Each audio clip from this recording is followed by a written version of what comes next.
पे खड़ा हूँ और अखियों में पानी, शीश पे खड़ा हूँ और अखियों में पानी, राम भक्त ले चला रे राम की निशानी, राम भक्त ले चला रे राम की निशानी। चरण पादुका माथे पर लगाकर प्रभु वो चरण पादुका में भरत जी को सीता और राम का दर्शन हो रहा है।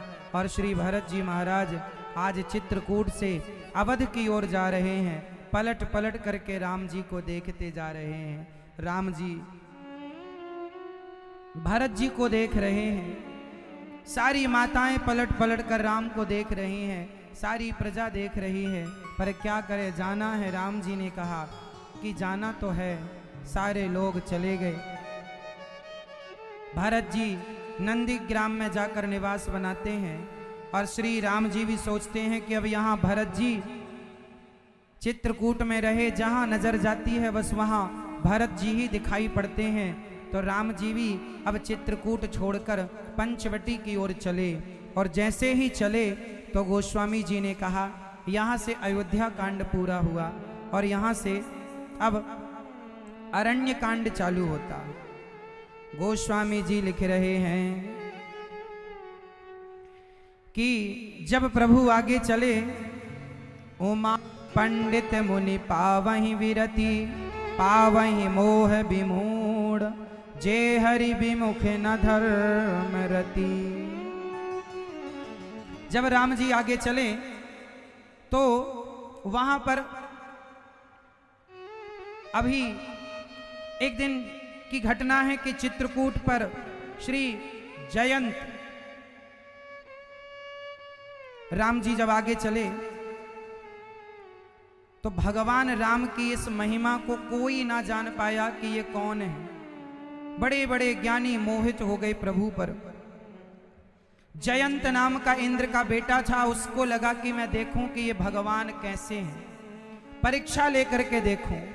मैया बैठ जाओ मेरी माँ, जिन्हें जाना है वो जाएं, अभी कथा थोड़ी सी और है, अभी आप सुनेंगे अद्भुत कथा, वो थोड़ा बैठ जाइए तो सुन पाएंगे। जिनको जाना है वो प्रेम से जाएं, पर जिन्हें सुनना है वो प्रेम से सुने। सब बैठ जाओ। श्री इंद्र का बेटा जयंत माता सीता के चरणों में चोंच मार के भागा। उसे राम जी ने तिनका, एक दिन राम जी माता सीता का श्रृंगार कर रहे थे, जयंत ने चोंच मारा और भागा। तिनके का धनुष बाण बनाकर राम जी ने छोड़ दिया। त्रैलोक्य में कोई बचाने वाला ना ब्रह्मा ना इंद्र ना शिव, कोई बचाने वाला ना मिला। तब नारद जी के पास पहुंचा जयंत। नारद देखा बिकल जयंता, लागी दया कोमल चित संता। नारद जी के चरणों में जाकर बोला, प्रभु मैं कैसे बचूं, अपने प्राणों को बचाऊं। जयंत बोले, राम हनुमान जी श्री नारद जी बोले, ये बताओ आपको डर किससे है? बोले राम के बाण से। तो आपने अपराध किसका किया? माता जानकी का। जाओ जानकी जी की शरण में प्रार्थना करना, वो आपको क्षमा करेंगी। जानकी जी क्षमा कर देंगी तो राम जी क्षमा कर देंगे। जयंत जाके राम माता सीता के चरणों में गिर पड़ा और माता सीता के चरणों में जाकर गिरा तो राम जी ने उस जयंत को क्षमा कर दिया। माता सीता ने कहा प्रभु छोड़ दो। अब यहां एक बात समझने की है कि जयंत ने माता सीता के चरणों में चोंच मार दिया कौआ बनकर, तो उसे त्रैलोक्य में कोई ना बचाया। और जो रावण माता सीता को उठाकर ले गया तो राम जी ने एक भी बाण नहीं छोड़ा रावण की तरफ। क्यों? कारण जानते हैं? कारण सिर्फ ये है कि राम जी को लीला करनी है और राम जी ये दिखा रहे हैं कि मेरे पास ये बल है, पर मैं उस बल का प्रयोग ऐसे नहीं करता। अब आगे चले राम जी। अत्रि के आश्रम प्रभु गयऊं, सुनत महामुनि हर्षित भयऊं। करत दंडवत मुनि और लाए, प्रेम वारी दो जन अनवाए। चरणों में गिर पड़े अत्रि जी। भगवान ने चरणों में गिरकर प्रणाम किया और प्रणाम करके कहा नमामि भक्त वत्सलम कृपालुशील कोमलम भजामि ते पदाम्बुजम अकामिनां स्वधामदम नमामि भक्त वत्सलम कृपालुशील कोमलम भजामि ते पदाम्बुजम अकामिनां स्वधामदम निकाम श्याम सुंदरम भवाम्बुनाथ मंदरम प्रफुल्ल कंजलोचनम मदादिदोषमोचनम। प्रणाम किया और श्री अत्रि ऋषि ने खूब प्रेम से प्रणाम किया और खूब स्तुति वंदना की। राम जी मिल रहे हैं अत्रि ऋषि से और माता सीता मिल रही। बताओ अत्रि ऋषि की पत्नी का नाम बताओ। मैया अब मैं आज की कथा में नारी धर्म बताऊंगा, स्त्री का धर्म क्या होता है, रामचरितमानस में क्या लिखा, बहुत ध्यान से सुन लो जिनको सुनना है। मेरी इस बात को सुनने के बाद आप पति पत्नी में झगड़ा नहीं होगा यदि आपने मेरी बात समझ ली और सुन ली तो जिनको झगड़ा मुक्त होना है वो सुन लें। मैया ओ मेरी पंचायती माँ, बैठ जाओ मैया, खड़े होके पंचायत कर रही हो, बैठ जाओ जल्दी, सब बैठो। मेरी माँ सुन लो ध्यान से। अनसुईया माँ ने आज नारी धर्म बताया। किसे बताया? माता सीता को। धीरज धर्म मित्र अरु नारी आपत काल परखिए चारी। वृद्ध रोग बस जड़ धनहीना अंध बहिर क्रोधी अति दीना। ऐसा हो पति कर किए अपमाना नारी पाव जमपुर दुख नाना। एक ही धर्म एक व्रत नेमा काय वचन मम पति पद। जगपति व्रताचार्य विधि आहि वेद पुराण संत सब काहि। उत्तम के हस बस मन माहि सपने हुआन पुरुष जग नाही। मध्यम पर पति देखई कैसे भ्राता पिता पुत्र निज जैसे। धर्म विचारी समुझ कुल राहि सो निकृष्ट त्रियस कहा। धीरज धर्म मित्र और नारी आपत काल परखिए चारी। एक ही धर्म एक व्रत नेमा काय वचन मम पति पद प्रेमा। नारी के कितने धर्म होते हैं मैया बताओ? जितनी स्त्रियां बैठी हैं मेरी माँ बताओ, स्त्रियों के कितने धर्म होते हैं मैया बताओ? मेरी माँ स्त्री के कितने धर्म होते हैं? ओ पंचायती मैया लो मोबाइल देख रही हो, पीछे वाली तो देख रही है, आगे वाली भी पलट पलट के देख रही है। क्या देख रही हो दिखाओ हमें भी। चलो बताओ स्त्री का धर्म क्या है? आप बताओ। शादी हो गई आपकी तो बताओ स्त्री का धर्म क्या है? बैठे बैठे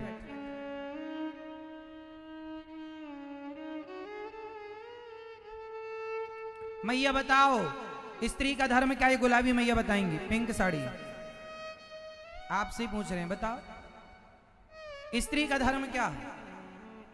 पति से लड़ना, ठीक। मैया पीली मैया बताओ, आप बताओ स्त्री का धर्म क्या है? आपसे पूछ रहे हैं। पति को गालियां देना नहीं। स्त्री का धर्म है एक ही धर्म एक व्रत नेमा काय वचन मम पति पद प्रेमा।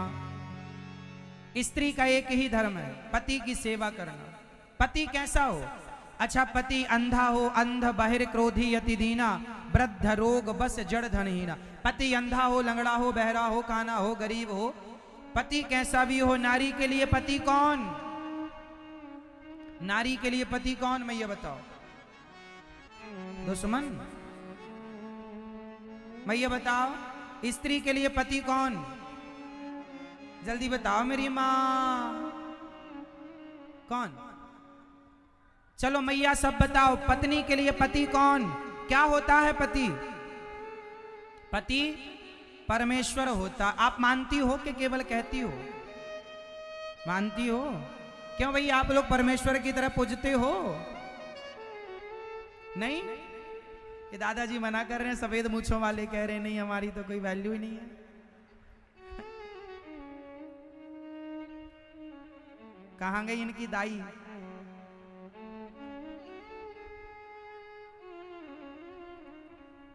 पति परमेश्वर है। अच्छा, नारियां अपने पति को परमेश्वर कहती हैं, तो बताओ पतियों का धर्म क्या है? पतियों के लिए नारी कौन होती है? स्त्री के लिए पति परमेश्वर है। स्त्री कहती है पति भगवान होता है, और ठीक मानती भी है वो। आप बताओ आपके लिए स्त्री कौन होती है?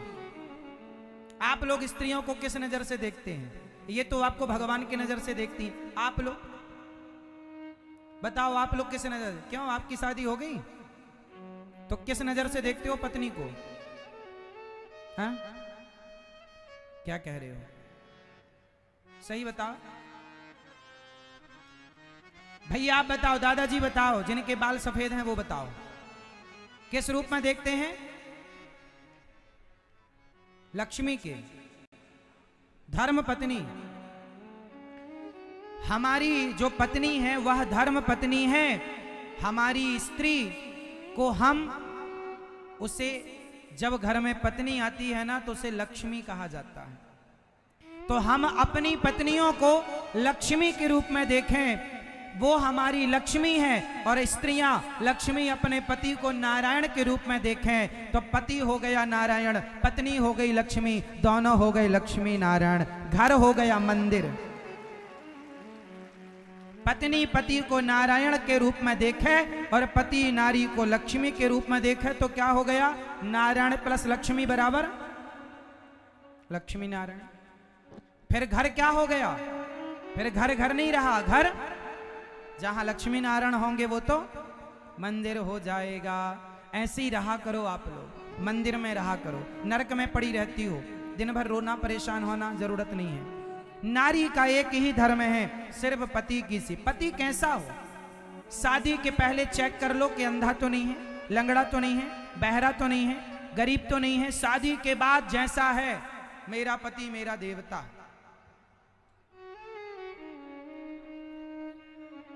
पति क्या कह रही है? एक जन कहो।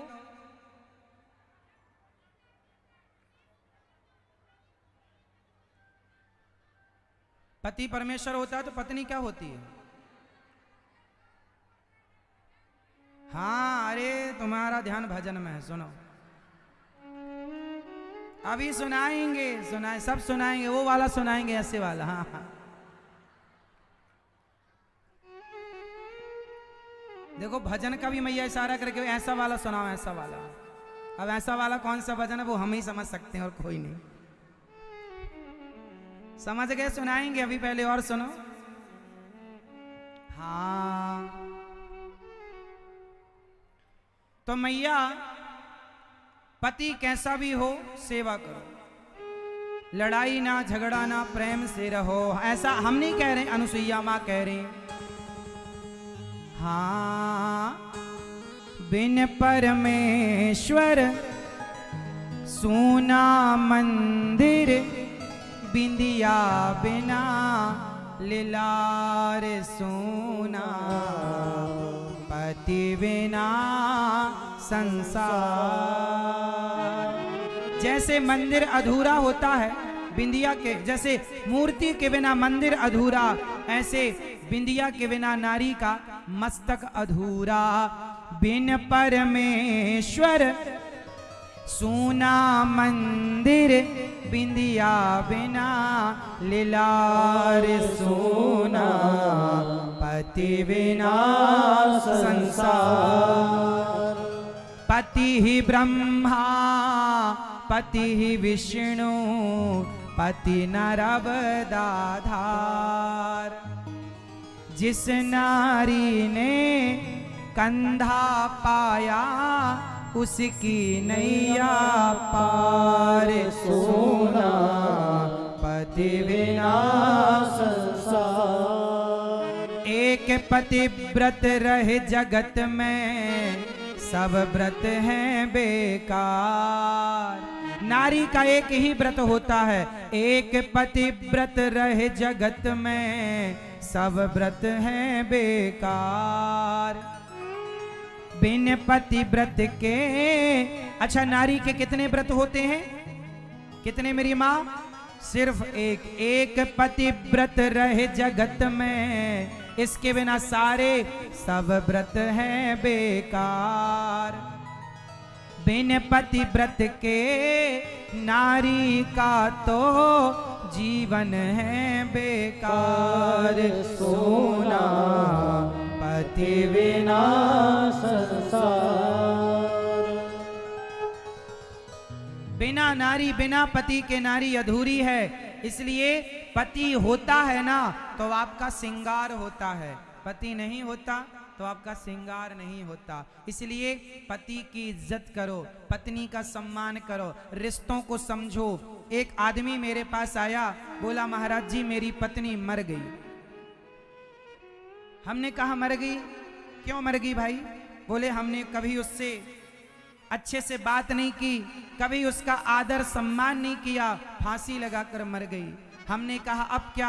बोले अब पता चल रहा है कि पत्नी का होना कितना आवश्यक था। जब थी तो कितना अच्छा था, अब नहीं है तो कितना कष्ट हो रहा है हमारे जीवन में। कोई ना रोटी पूछने वाला है, ना कोई हाल चाल पूछने वाला। पत्नी है तो आपका बुढ़ापे में भी पूछने वाली तो है कि भोजन आज क्यों नहीं किया आपने, इतनी रात तक कहाँ थे आप उदास क्यों हैं, चिंता किस बात की है, पत्नी कम से कम पूछती है। इसलिए रिश्तों को संभाल करके रखिएगा। बहुत काम के हैं रिश्ते। पत्नी का रिश्ता, पति का रिश्ता बहुत महत्वपूर्ण है। अच्छा ये बताओ कि पति पत्नी के बीच में सही सच्ची गृहस्थी चलाने के लिए क्या होना चाहिए? मैं 20 करोड़ रुपए का एक सवाल पूछूंगा आपसे, सही उत्तर देंगे तो 20 करोड़ रुपए का ज्ञान आपको प्राप्त होगा। सही उत्तर देने वाला 20 करोड़ का ज्ञान जीत लेगा। प्रश्न है कि गृहस्थी चलाने के लिए पति पत्नी के बीच में क्या होना चाहिए?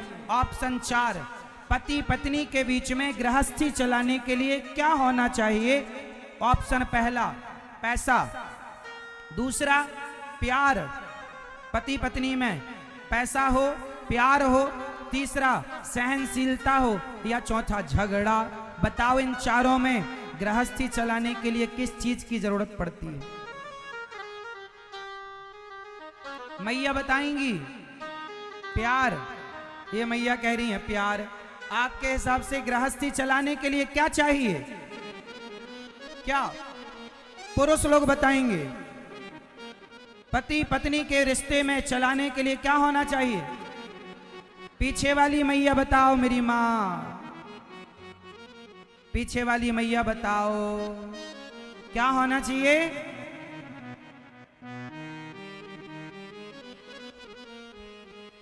पति पत्नी के रिश्ते में एक मैया ने कहा प्यार होना चाहिए, प्रेम। सुनो मेरी माँ, जो लड़के लड़कियां आजकल प्रेम वाला विवाह करते हैं ना, लव मैरिज कोर्ट मैरिज, पहला प्यार किया फिर विवाह किया, उनके भी टूट जाते हैं विवाह। प्यार था तो टूट क्यों गया? इसका मतलब गृहस्थी चलाने के लिए पैसा नहीं, प्यार नहीं, प्यार तो हो ही जाएगा, प्यार मुद्दा नहीं है। गृहस्थी चलाने के लिए सहनशीलता चाहिए। पति की 2 बातें सहन करने की ताकत और पत्नी की 2 बातें सहन करने की ताकत। सास की, ससुर की, भाई की, भौजाई की 2 बातें सह लोगे तो गृहस्थी चलेगी। जो सहेगा वो रहेगा, नहीं सहेगा नहीं रहेगा। तो गृहस्थी चलाने के लिए सहनशील बनना पड़ेगा। 2 बातें बर्दाश्त करनी पड़ेगी। आजकल के बच्चों को बर्दाश्त नहीं होता, इसलिए तलाक हो जाते हैं। हम नहीं सहेंगे तुम्हारी बात, ना साहब, गृहस्थी है, खून दोनों का गर्म है, सहना तो पड़ेगा। चाहे पत्नी सहे चाहे पति, एक को सहन करना पड़ेगा। क्योंकि बाल्टी कुएं पर उतरती है तो जब तक झुकती नहीं है, भरती नहीं है। जो बाल्टी झुक जाती है वो भर कर आती है, जो झुक जाते हैं वो रिश्तों से भर जाते हैं, रिश्तों को बचा लेते हैं। नहीं झुकोगे रिश्ते टूट जाएंगे। प्यार तो हो ही जाएगा। तुम सहनशीलता रखो, जिस आदमी के साथ, जिस स्त्री के साथ रहोगे, प्यार धीरे धीरे हो जाएगा। देखो आप घर में गैया रख लो ना तो आपको गाय से भी प्यार हो जाता है, लगाव हो जाता है। आप मिट्ठू पाल लो तो आपको धीरे धीरे मिट्ठू से भी प्यार हो जाता है, लगाव हो जाता है। तो प्यार तो उससे हो ही जाएगा जिसके साथ आप रहेंगे। तो पति के साथ रहोगे